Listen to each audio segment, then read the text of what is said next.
like blueberry, you like grapes, you like grapes more, you like strawberry, you like all, you like rainbow.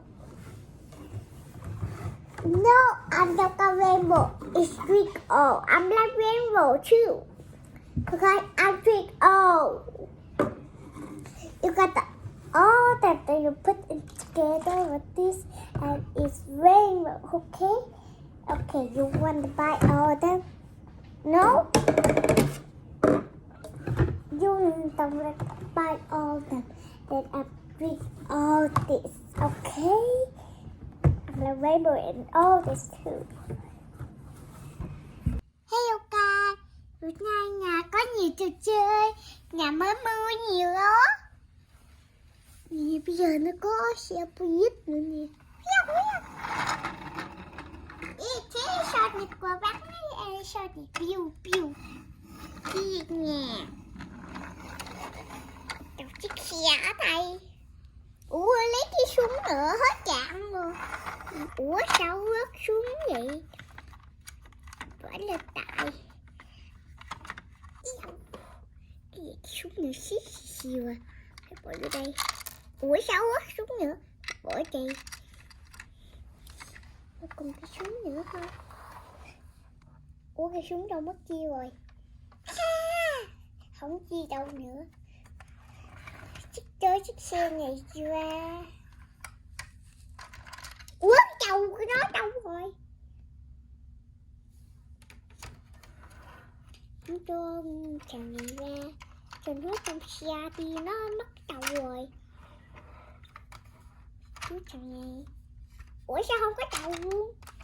Cho nó trong xe luôn đi, cho nó không có đi đâu hết, cho nó chạy về nhà đi. Bố đi xuống đi, đi xuống đi, bố đi xuống đi. Rồi xong rồi, dạ.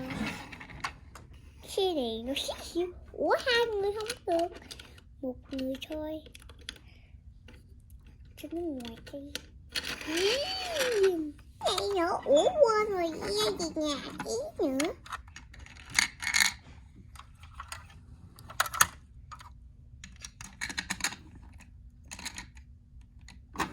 Ủa mà sao chiếc xe này đã cho bị gắn chiếc xe này? Ủa sao xe cũng chạy luôn nhỉ? Rồi ra cửa, rồi sao rồi bỏ ra đi, rồi sao rồi chạy rồi đi dạt đường là phải đi đường này mới được. Từ đi đây nó cũng mệt đó. Con muốn rửa nói nó cũng mệt. Ok, không đi đây đi dạt đường rồi. Đi dạt đường rồi mình đi làm gì sao á? Đi dạt đường. Ok, chỉ đường đi về nhà rồi.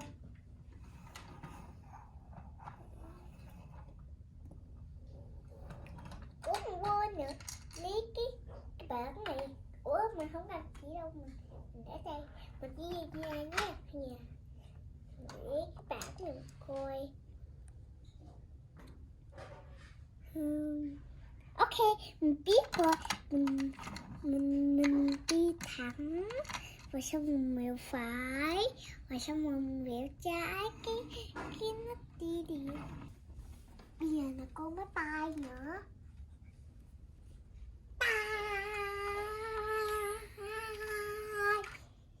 Ta xuống.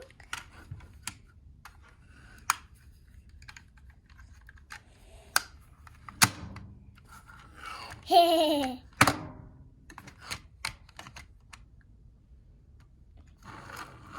Chứ đưa vô cái xe này đi.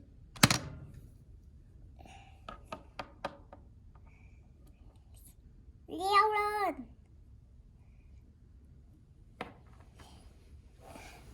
Sao rớt đi. Nó dựa vô. Ủa sao có bánh bay đây vậy? Ủa sao mình một phút phụ nó một phút phụ vậy? Thì chứ máy bay này chẹp quá, mình gạt từ ngoài mình phải vô máy bay nữa được. Ủa, cái cửa này còn mở được hả? Em đi vô ngồi đi, nó có một ghế đây nè. Phải ngồi đi đây. Ủa, quên nữa. Rồi chặt cái chân qua. Rồi xong rồi bỏ chơi. Rồi xong rồi dựa vô. Chặt cái chân qua đi. Rồi gì xong rồi. Ngoài nó chạy sao rồi. Máy bay này còn chạy được không? Phải chạy nha. Ủa máy bay này đâu rồi? Cũng chạy được. Ủa thiết người cha rồi. Ủa thiết đâu rồi? Ủa thấy nhắn tắm nó. Ui, nó nhắn cái gì mà cái nhỏ xì xì vậy. Mình chi kêu nó cũng chi hết. Bắn nó được rồi, nó mất chi chị siêu rồi.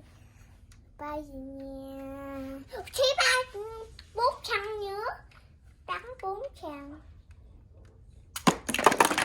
Yeah, nó chết 2 thằng rồi. Yeah. Bao nhiêu chiếc xe này không? Ủa? Bao nhiêu đây? Wow, thì nó còn 2 thằng nữa. Bỏ chằng lên đây. Bỏ chằng lên đây nữa. Oh no. Phải bỏ trừ.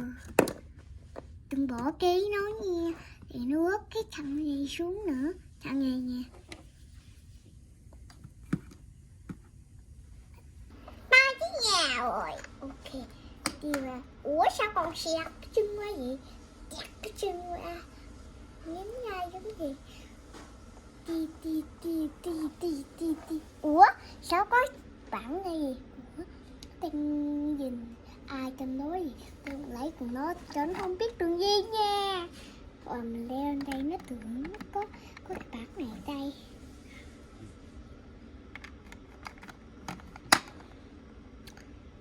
Bye bye. Ủa nó gì mà nó đi nè.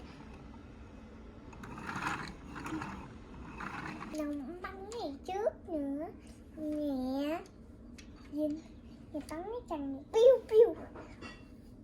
Rồi xong rồi. Có cái thằng kia nữa.